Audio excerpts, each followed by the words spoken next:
supposed to be here.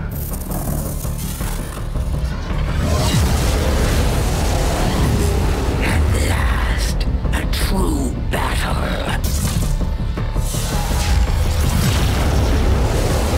Oh, if only you knew the truth.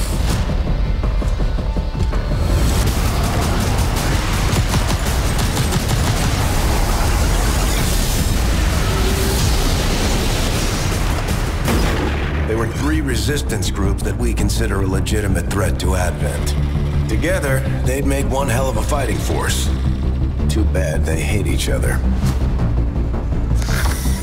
So, you do exist.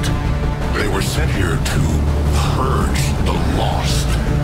You are safe here.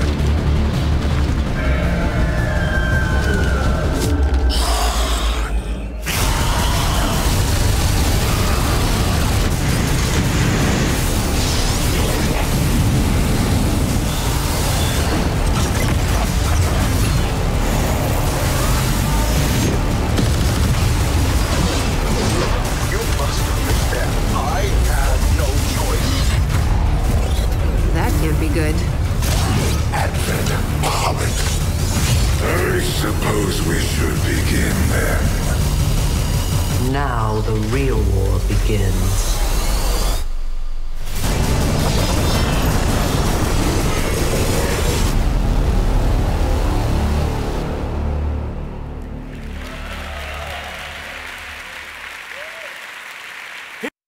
With me to talk about XCOM 2 War of the Chosen is the creative director of XCOM 2 over at Firaxis, Jake Solomon. Pleasure to have you here today. This is very exciting. We finally get to talk about this, so yes, I'm very pumped. Thank you for having us. Well then tell us, what is War of the Chosen all about? Well, so the goal with this game really was to make something massive. So we added a ton of new enemies, lots of new soldier classes, new environments, story, strategy systems, just tons of new toys for players to engage with. And I understand that it's an expansion that's even larger than any of the ones you've done previously. Yeah, easily twice the size of the previous XCOM expansion. It is massive. Well, let's go ahead and start talking about some of the content that's in there. Who are the Chosen? The Chosen, right? You saw them, they starred in the trailer.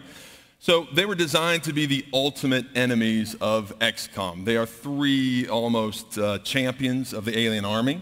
And they have 3 very distinct personalities and 3 very distinct fighting styles. And the player is going to get to know those very well because over the course of a whole game, they're going to fight each of those Chosen multiple times. And the Chosen, just like the player, they get stronger over the course of the game. They learn new skills, new abilities. They even gain new procedural strengths that the player is going to have to contend with. So in a sense, it's not like a normal enemy where you might see a Chosen in one battle and a Chosen in the next. It will be the same Chosen again and again and again, getting new strengths. That's right, that's right. And so they always have something new up their sleeve because they're always learning sort of new tricks. Well, you mentioned the personalities of the different Chosen. Yeah. Walk me through who the Chosen are and what these strengths and weaknesses might be. Yeah, so for example, there's the assassin, and her personality is tied up in duty and honor. She feels very honor-bound to serve her masters, her creators, and she does that, of course, by hunting down XCOM and killing soldiers, you know. A natural expression of identity. We're bringing back some familiar elements from earlier games, yes. Yeah. And so, but combat-wise, she's a mix of stealth and close-quarters combat, so she can vanish from sight, and she uses that to get in close on the soldiers and use her blade. So, like the other Chosen, she's very powerful, and she has a sort of unique fighting style that the player hasn't seen before. And we've talked about this new obstacle in the form of the Chosen. You know, mentioned the assassin. Who are the other 2? There's the hunter, that's more of a long-range sniper. Yeah. And then we have the warlock, which is, you know, a warlock. So, yeah, doesn't he look like a warlock? So yeah, they all have very unique skill sets, and so it's fun to fight each of them. What about the new tools that players have in order to try to overcome this obstacle of the Chosen?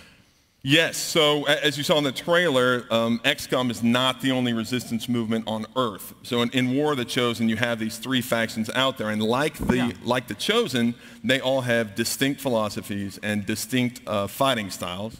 But for the player to get access to those, first they have to win those factions over. They have to recruit them to the XCOM cause. But when you do, you have access to the most powerful soldiers we've ever created. So and we're taking a look at the Reaper right now. What's the gameplay of the Reaper? That's right, the Reapers. So they are sort of stealth marksmen and saboteurs. Then we have the Skirmishers, which are actually defectors from the alien army. Oh, that makes sense with the art style. Yeah, right. yeah. Look at those fingers. Yeah, so they're half alien human hybrids, and they're sort of like single soldier wrecking crews. They're really powerful. And then we have the Templars, and they're the most mysterious of the factions. They are psionic wildlings, and they work a little differently because they build up power over multiple attacks that they can then unleash in more devastating abilities. So it's sort of like a mini resource management mechanic specifically for the Templar. It definitely is. There's trade-offs there where as they gain focus, you either want to keep it because it makes them stronger, or you can spend it on these really powerful abilities. Now, in the trailer, we got the chance to briefly look at the Lost. And though we didn't see them too much, I wanted to get the chance for you to talk about them a little more now. Who are they? Right. So the Lost, this comes out of the idea that the original alien invasion happened 20 years ago. And in that invasion, the aliens destroyed some of the greatest cities of the world, and we've never been back. So in War of the Chosen, we go back. And what you find there are the Lost, these handsome... I thought that everyone in the cities died, but apparently they're alive and well. They're doing fine. Yeah, as you can see, they've weathered the last 20 years really well. So, these are heavily mutated humans. And a single Lost is not going to pose much of a challenge. Sure. But unfortunately, you don't fight single Lost. They move in large swarms. And so when you go into the cities, these swarms are drawn to the sound of combat, and they never stop coming. And there is a silver lining, which is that the Lost don't like aliens either. So, oh, really? Okay. Yeah, so once the Lost show up, then everybody's fighting for their lives. And I know that a big hallmark of the XCOM games is the sort of tactical maneuvers of the AI that, in the same way you're planning, it's planning too. But the Lost behave quite differently. Yeah, they're mindless. So the idea is that you have this tactical combat going on against you versus the Advent, the aliens, and then all of a sudden this horde shows up and it throws everybody's plans out of whack. And then you can even have maps where they are chosen, lost, you're fighting the Advent at the same time, and it makes for some very, very beautiful chaos. It is definitely unlike any other XCOM missions you've played. Well, Jake, you're the first guest out, so I'm going to ask you the big question. Okay. When do we get to play it?